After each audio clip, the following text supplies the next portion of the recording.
परमार्थ में भी अगर तू दुखो करे तो ॼाण वारो तुंहिंजे अंदरि वेठो थी तूं किथे बि हुजे ऐं तूं समीक्षा समीप आहे नज़दीक आहे श्रद्धा कान्हे का वो परे आहे उनखे श्रद्धा आहे वो उते खटंदो कोई ॿियो गुरु न कंदो आहे कुझु बि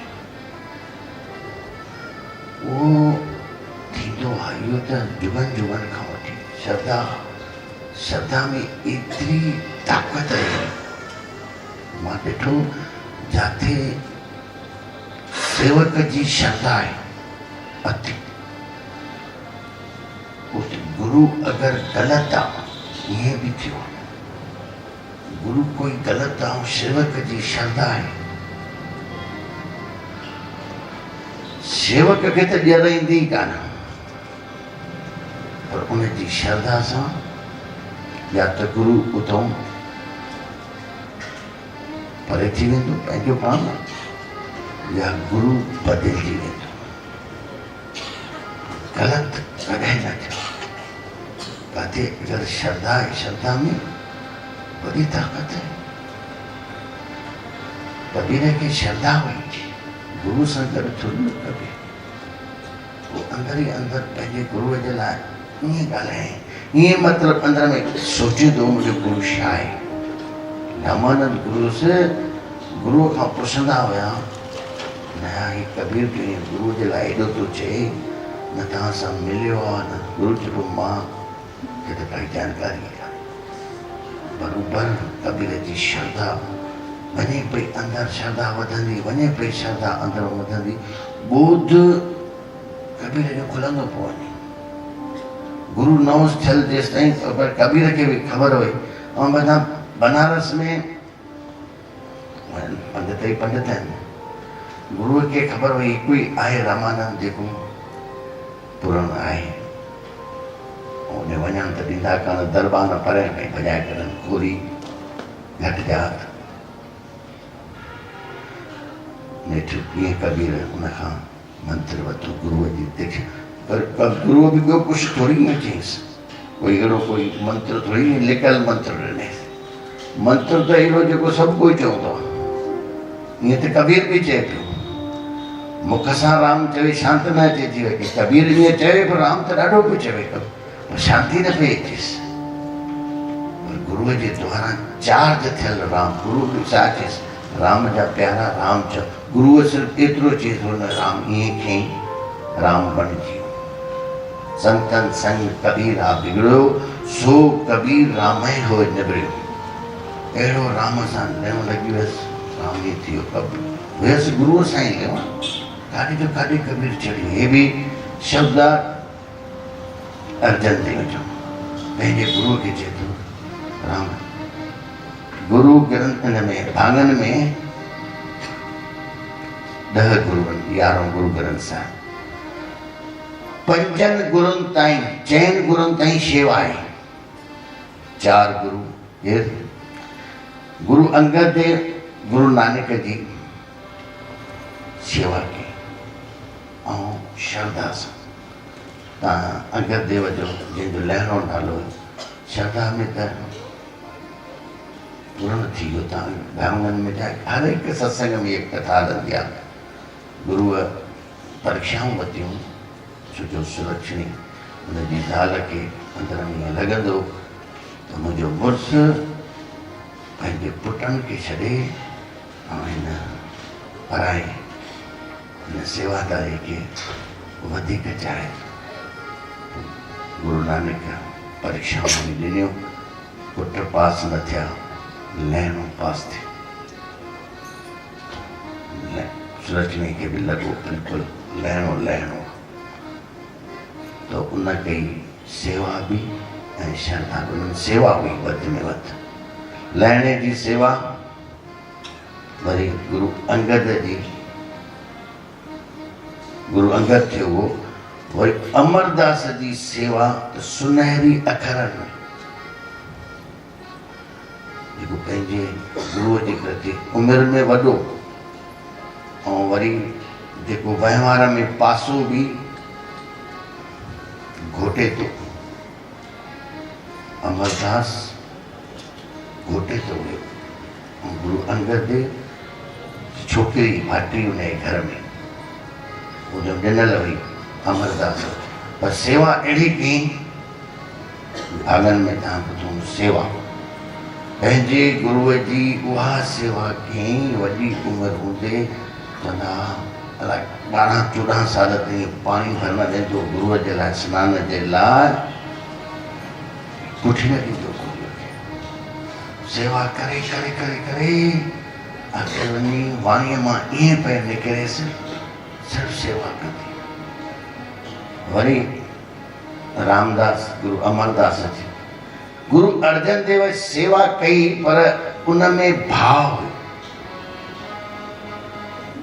अर्जन में पंहिंजे गुरुअ जे प्रति अहिड़ो भाव हुयो, अहिड़ो भाव हुयो।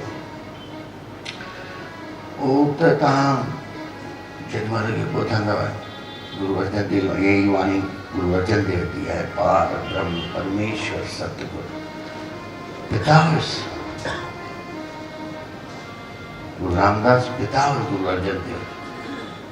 भाव शुद्धियूं थींदियूं आहिनि, शरीर शुद्धि, विचार शुद्धि ऐं भाव शुद्धि। शरीर शुद्धि जे लाइ त साम्यक भोजन, साम्यक निद्रा, साम्यक श्रम। श्रम भोजन और निंड साम्यक, न घणी न घटि। भोजन भी न घणो न घटि और श्रम भी न घणो न घटि। टे ॻाल्हियूं शरीर जी शुद्धीअ जे लाइ, वरी विचार जी शुद्धीअ जे लाइ श्वासन खे ॾिसणो। श्वासन खे ॾिसंदो तुंहिंजो वीचार बंदि थी वेंदे। वरी पोइ आहे भाव शुद्धि। भाव सां ई परमात्मा आहे। भाव ई आहे। ऐं भाव में छा ईंदो आहे? भाव में ईंदो आहे मैत्री, करुणा, मुदिता, कृतज्ञता। वो भाव ईंदो आहे। हे जेको असां वहिंवार कयूं था हिन में मैत्री। जेकी राति तव्हां कथा ॿुधी गुरु ग्रंथ साहिब में ना को वैरी ना ही बेगाना, सगल संग मोहि कौं बन आई, बिसर गई सब तात पराई, जब ते साध संगत मोहि पाई। वो अर्जन में ईअं हुयो। मित्रता हुयसि, करुणा हुयसि, टे भाउर हुया, पृथ्वी, महादेव ऐं अर्जन। अर्जन जी गुरुअ जे में एतिरी श्रद्धा हुई, एतिरी श्रद्धा हुई। वो सिकंदो पंहिंजे गुरुअ जे लाइ, पर जॾहिं दर्शन वठण वॾे गुरु रामदास जी भीड़, गुरु सिकंदो बसि मूंखे गुरु कोई कमु ॾसे त मां गुरुअ जे समीप अचां। सेवा में त लॻल ई हूंदो। पोइ हिकिड़ो ईअं प्रेमी आयो लाहौर जो, साईं तुंहिंजे घर में ॾाढो वॾो पैसे वारो। उहो चवंदो महादेव विहांव में गुरु अचे। जेॾीमहिल रामदास खे चयूं भई तव्हां हलो, रामदास जी मां हलंदोमांइ त विहांव ई गड़बड़ थी वेंदी। साल थी विया आहिनि त वियो न आहियां मां होॾे लाहौर। वरी वेंदो त सॼी भीड़ हिते थिए तूं विहांव में। ईअं विहांव मां कीअं कंदुसि? चऊं मां प्रथे खे चवां थो, उहो हलंदी। सॾु कराईं प्रथे खे, प्रथा वञ भाई, ओॾे वञ तूं विहांव ते वञ न जे, उते वञी करे लॻे सहयोग बि करीसि ऐं विहांव ते वञीसि ऐं उते सभिनी खे मिली बि अचो। खोड़ सिक सेवा कयो। प्रथे खे भउ हुयो मां वञा काॾे विहांव ते, उते वञी रहां त हे मुंहिंजो पीउ कमु न गड़बड़ करे छॾे। अर्जन थोरो दिलि ते अथसि। जवाबु ॾिनेसि बाबा तव्हांखे ख़बर कुझु पवंदी ई कान्हे, मूंखे था मोकिलियो। जेको कमु हो सॼे हिन जो मां थो वेठो ॾिसां, छा अचे थो, छा वञे थो, छा कयां थो। महादेव खे मोकिलियोसि, मूंखे तव्हां ॾे मोकिलियो पिया न कयसि। ठीकु आहे, महादेव खे सर करे महादेव तूं वञ भाई। महादेव जी मां त आहियां भोलो महादेव, न कम जो न कार जो। मां बि हिते सभु खाईंदा आहियूं, मोटी ॿुधी हुयसि थोरी महादेव जी, सादो हुयो, हा हा वे तवे। मां कहिड़े कम जो आहियां, मां हिते वेठो करे हूअं ई जो रोटी कयां, हुते वेंदुमि कुझु कंदुमि ई कान, पंहिंजे पीउ खे चई जी अर्जुन खे मोकिलियो, उहो सेखां। ठीकु आहे, ॿुधायो अर्जुन खे सिर्फ़ु एतिरी ख़बर पई मूंखे घुरायो अथऊं, उहो एॾो ख़ुशि थी करे आयो। चयसि अर्जुन बिल्कुलु आज्ञा मञनि, उहो ख़ुशि वरी लॻेसि पियो वञा त थो, आज्ञा त मां पंहिंजी मञींदुसि गुरू जी, पर पहिरियां मां गुरूअ खां हिन दरबार खां परे थी वेंदुसि। पर वरी ॾिठई बि गुरू रामदास त ही वञे थो, हिनजे मन में इहो आहे मां गुरूअ खां परे थियंदुसि। वैकारी वरी मथां अहिड़ो बि चई छॾियऊंसि, अर्जुन जेसि ताईं तोखे मां न्यापो न मोकिलियां अचण जे लाइ, तेसि ताईं न अचिजांइ।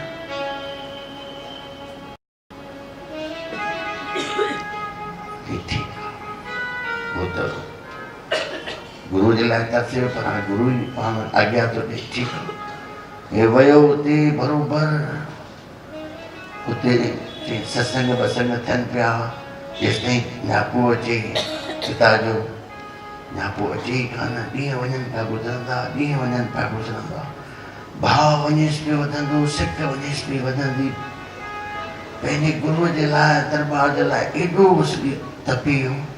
चई साहिब त मूंखे न्यापो ॾियनि कान था, चिठी लिखी, भाव जी चिठी, मेरा मन रोजे गुरदर्शन,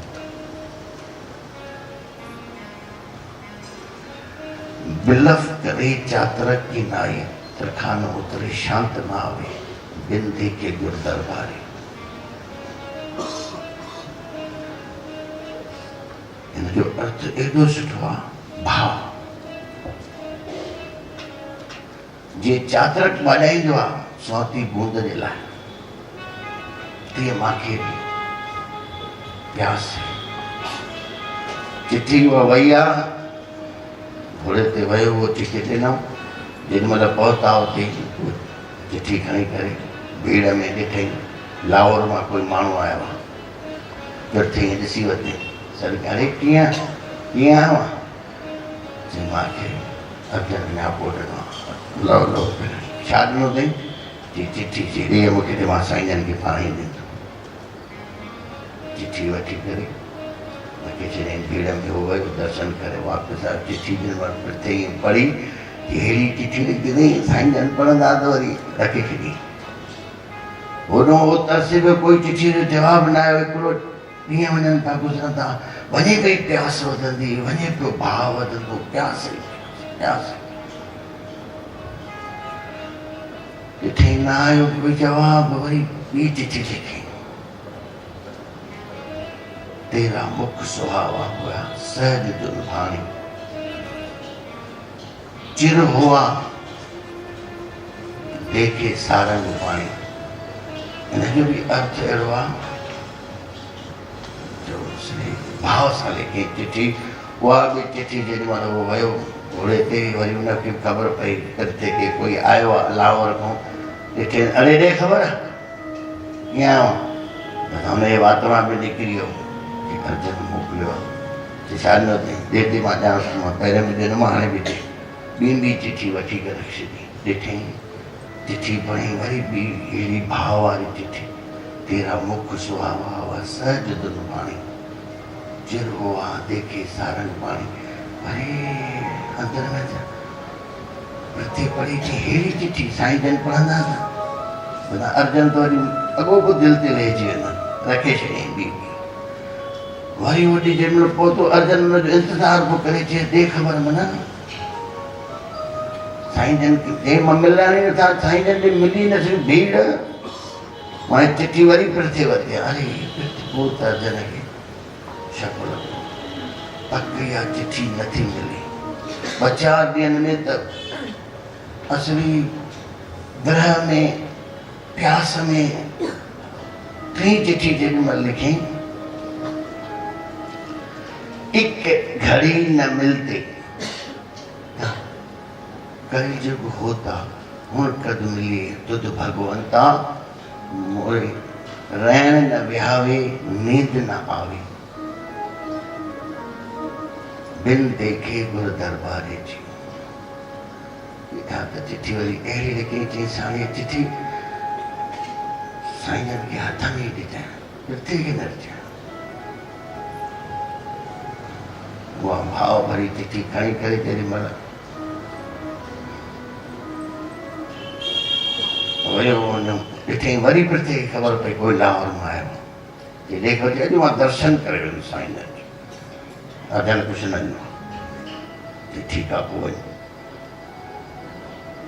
वञ वञी साईं जन खे चिठी ॾिनई चिठीअ में नंबर लिखियल हुया टियों साईं जन पढ़ी चिठी असां अहिड़ी थी ॿ चिठियूं अञा हुअणु खपनि न्यापो कयईं घुराए इहो साईं जन खे कोतर खेॾणो ई हुयो जंहिंमें भाव आहे ठाका न जाए कीता न होए आपे आप निरंजन जंहिंजो भाव आहे उहो पाण ई प्रगट थिए अर्जन खे घुराए करे सभा में विच सभा अर्जन ये चिट्ठी लिखी थी तूं ॾाढी सुठी चिट्ठी लिखी थी एक घड़ी न मिलते तव्हां कल जो था हुण कद मिलिए तुझ भगवंता मोहे रहन न विहावे यानी मुझे रात खुटे ही नथी नींद न आवे अञा तूं हुन में ॿ चिठियूं लिखियूं जो टियों नंबर आहे तूं ॿ मोकिलियूं थिया मोकिलियूं वरी सवाल अरे कंहिंखे मिलियूं इहे चिठियूं जवाब सरू कराए प्रति खां पुछो ॿ चिठियूं अर्जन लिखियूं पहिरियों उहे चिठियूं मूंखे ख़बर आहे छा कराई थी ॾिसो अलमारी में उतो चिठियूं मिलियूं गीदे में पयूं कढी आया मेरे ज़ाल खां वठी आया चिठियूं पढ़ियूं साहिबनि पढ़ी चिठियुनि में छा भाव लिखियो भाव भाव शुद्ध ॿई चिठियूं पढ़ियूं टे पढ़ियूं प्रत्येक खे ईअं चई तूं मां लिखियूं चई तूं लिखियूं नी अञा इहे चिठियूं अधूरियूं न हिन में अञा भोग न आहे जे तोखे तो लिखियूं न आहिनि जे तो लिखियूं ईअं ई पाण ई लिखियूं थी अञा हिनखे भोग पवंदो चौथी चिठी तूं लिखी आहे हुन अर्जन बि लिखी सॼी ख़ल्क़ खे ख़बर पए त तो इहे लिखियो नी आहे छा थियो हाणे हुनखे कुझु ॾांहुं ई न ईंदो अक्षर भैंस बराबरि हुनखे कुझु ख़बर कान हुई पोइ त किताब टीको वठो करे अर्जन वियो वञी चिठी गुरू चयसि अञा हिकिड़ी नई चिठी थींदी तॾहिं ई भोग पवंदो अर्जन वञी चिठी अहिड़ी लिखी आहे भाव भरी भाग हुआ गुरु संत मिलाया प्रभ अविनाशी घर में पाया सेव करी पर चसा न विछड़ा दिन देखे गुरदर हूँ गोली जी गोल घुमाई चिट्ठी जेॾीमहिल अर्जन लिखी उहा चिट्ठी जेॾीमहिल पढ़ी वई ख़ल्क़ ताड़ी वॼाइनि चयूं छा भाउ प्रेम ऐं भाव गुरूअ में एॾो प्रेम हुयो एॾो भाव भॻवानु सम्झे पियो गुरूअ खे भॻवानु सम्झे पियो इंसान न को सम्झे हे माता जो जेको शब्द चई गुरू छा आहे असां ॿियो हिते संसार में बि केरु भॻवानु कोई ईंदो छा भॻवानु जेको थी वियो आहे उहो असां सिर्फ़ु ॿुधो आहे कृष्ण हुजे राम हुजे असां ॿुधो आहे मां कोई रख रखाव करे नथो ॻाल्हायां तव्हां सोचे ॾिसिजो पंहिंजे अंदरि तो जेको बि भॻवानु ईअं ॿुधो आहे तुंहिंजो पंहिंजो अनुभव आहे राम ॿुधो थी चाहे कृष्ण चाहे शास्त्रनि में ई लिखियलु आहे त तुंहिंजी अनुभूति त कान्हे न ऐं गुरू अनुभूति ॾियारे थो चई थो तूं अंदरि घुस पर अंदरि में तॾहिं घुसंदे जॾहिं श्रद्धा हूंदई हे गीत बि गुरू अर्जन पंहिंजे गुरू लाइ चयो पार ब्रह्म परमेश्वर सतगुरु आप करने हारा जेको कंदे तू ही कंदे मां छा करे सघांसि। पार ब्रह्म परमेश्वर सतगुरु आप करने हारा चरण धूल तेरी सेवक मांगे तेरी दर्शन को पधारा।